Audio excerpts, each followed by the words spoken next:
I'm so excited about voter registration day. It's today where you need to register to vote.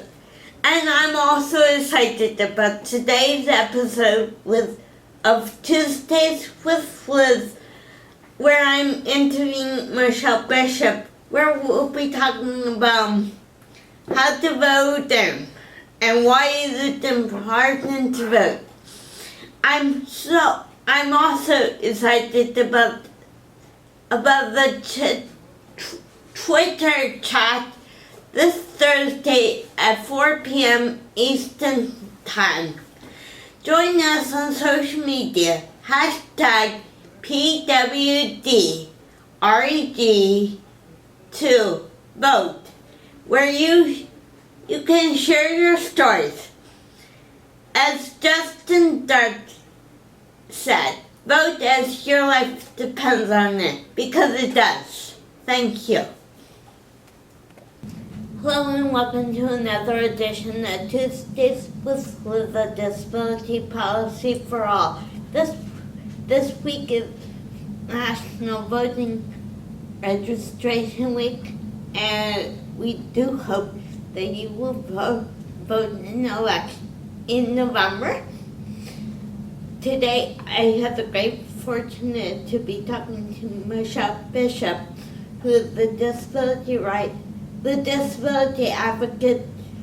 advocacy specialist for voting rights at the National Disability Rights Network. So welcome, Michelle. Thank you so much for having me.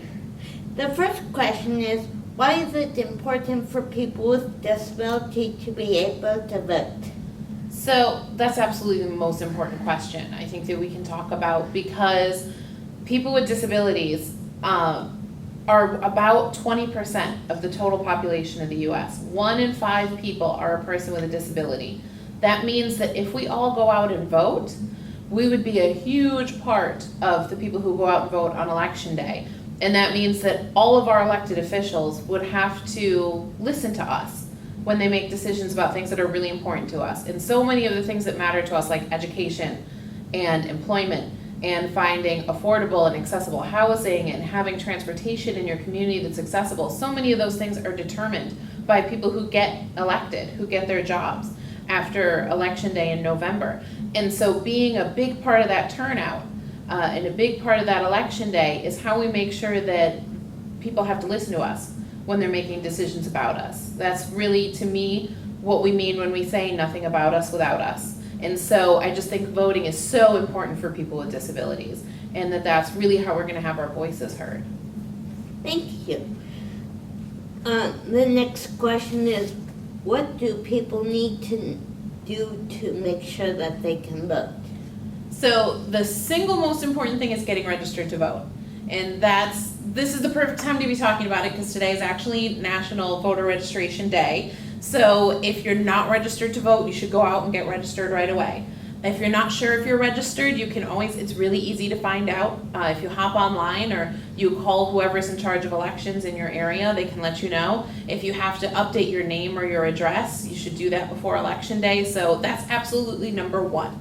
The second thing that I think is really important is to make a plan for how you're going to vote on election day. I think that the process can be really intimidating, especially if you've never gone to vote before and you're not sure what's going to happen when you get there. So making sure you know, where is my polling place? Is my polling place accessible for me? How am I going to get there? How am I going to get home? Taking a look at what the ballot looks like online before you go to vote, so you know who and what you want to vote before you show up. And knowing all of those things, I think, is really important. The last thing that's not necessary, but that I think is a really great idea, is to plan how you're going to celebrate having voted. And to do something to celebrate the fact that you did something really, really important today. I always love to wear my I voted sticker for the rest of the day, because I'm really proud of the fact that I voted. And I take my selfie and I put it up on my Facebook. And I go and hassle everybody else I know to go and vote on election day before polls close. But really, making sure you're registered and making sure you have a plan to vote are the most important things. If I could get to the voting place, how can I get a ride? So there's always a range of options for you. So if you need help getting there, the first thing I would do is take a look at what kind of public transportation you have in your area. It's not super common, but sometimes they will give free rides to the polls on election day. Talk to any organizations you know that are able to give rides, especially disability organizations in your area that might be able to help you out there. Coordinating with friends who might have transportation to go around to everyone's polling place and make sure everybody gets to vote that day. You can also always opt to have a ballot mailed to you and fill it out at home and send it back. So you have a lot of options. I think hunting around a little bit for a ride, if that's something you need help doing, you can always get in touch with NDRN and we can put you in touch with the P&A in your state and they can help you look for a ride, or talking with whoever is in charge of elections in your area about what your options are to make sure that you just don't miss out on election day. That's the most important thing. Okay, thank you. What are some of the barriers to voting for people with intellectual and other disabilities? Unfortunately, I think that people with intellectual disabilities face the biggest barriers when it comes to being able to vote. And that's something that we work really hard to try to change, but we're not quite there yet. So the most important thing is making sure that you're eligible. Sometimes people who have a guardian have lost the right to vote when they went to court to have that guardian assigned. So you want to look into that and make sure you have the right to vote. If you've lost your right to vote when you got a guardian, you can get it back. You can go back to court to get it back. And I would stress that everyone absolutely do that. If you need help doing that, we can put you in touch with the P&A in your state and they can help you do that. So I think it's really important to make sure you're eligible and to get that right to vote back if you've lost it. But that's something you absolutely want to look into before election day to make sure you're ready. Other than that, I think, and this is not even just for people with intellectual disabilities, I think for everyone, the ballot is really confusing. So I think it's really important to get a sample ballot before election day and study what's going to be on your ballot and know who and what you want to vote for going in. I do that every election day because the ballot can be really long and really confusing. And I always feel a little stressed out about it when I'm at the polling place because I'm really worried about, I just waited in line and there's other people waiting in line and I kind of want to get out of here quickly, and it can get a little bit stressful. So having done that preparation ahead of time can make the process a lot easier. Thank you. Where can the voters get information about the candidates? So the good thing about that is that information is everywhere, especially in the world we live in now where we have the internet and social media, and you can always get information anywhere that you go. I think the most important thing you can do when you're trying to get information about the candidates is to first think about, what do I believe in and what am I looking for in a candidate, and really know what's important to you and where you stand on the issues. And then I like to go straight to the source. You can go online and you can pull up speeches that the candidates have given and really listen to what they're saying and think about, does this match up with my values? You can watch, we're in debate season now.